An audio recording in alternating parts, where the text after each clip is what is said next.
یہ حروف مقطعات یعنی توڑے توڑے الف کو الگ، حالانکہ آپ جوڑ کر پڑھتے ہیں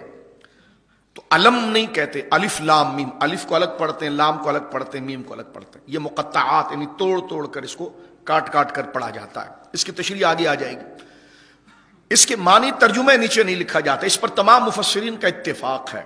14 صدیوں سے کہ اس کا معنی یہ خاص راز ہے اللہ اور اس کے حبیب کریم صلی اللہ علیہ وسلم کے درمیان۔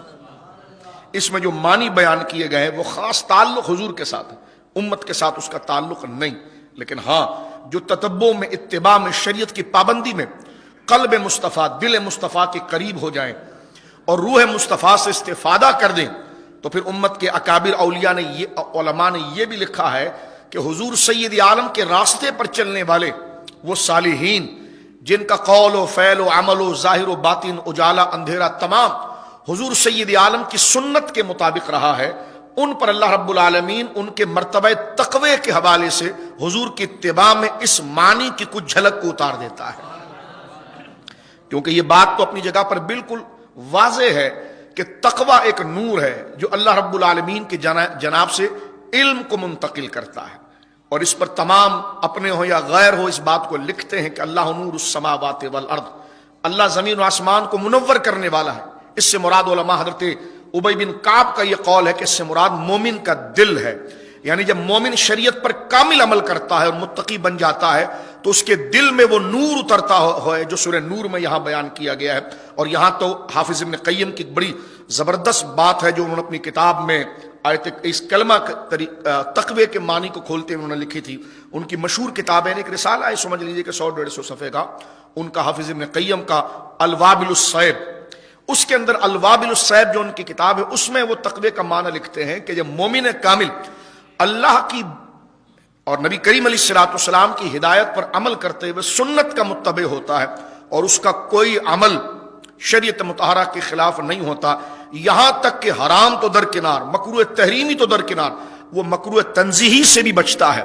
اور فرض پر عمل کرنا تو بڑی بات ہے، تو ضروری ہے، وہ مستحبات کے بھی اعلیٰ درجے کے مقام پر جا کر عمل کرتا ہے۔ تو جو اپنے آپ کو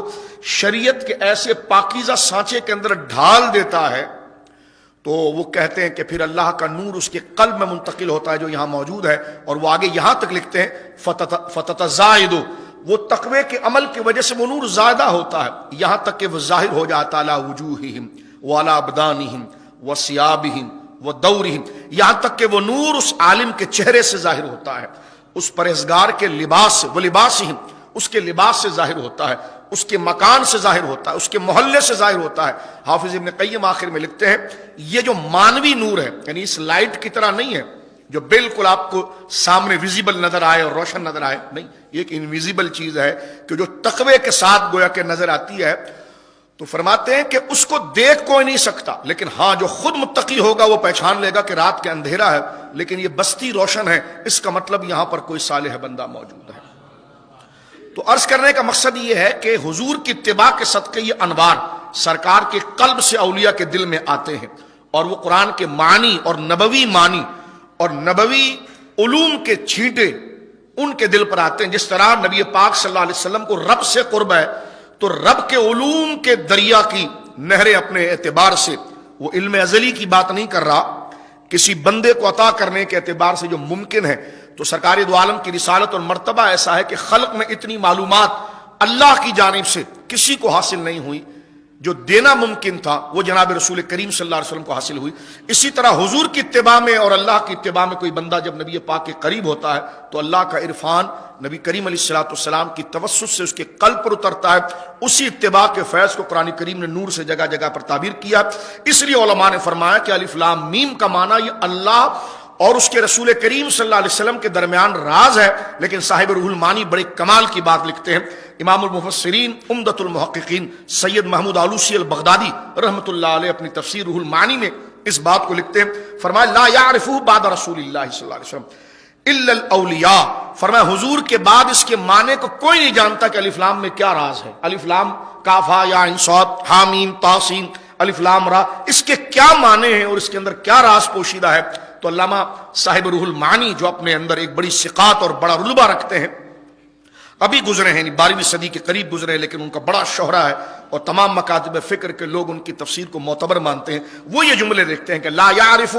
بعد رسول اللہ الا الاولیاء، کہ اس کے معنی یعنی حروف مقطعات کے معنی رسول اللہ کے بعد کوئی نہیں جانتا مگر جو آپ کے قرب میں رہنے والے اولیاء ہیں، اللہ ان کو بھی ان آیات کا معنی بتا دیتا ہے، الا الاولیاء۔ تو اس سورہ آل عمران کی ابتدا انہی حروف مقطعات سے ہو رہی، آگے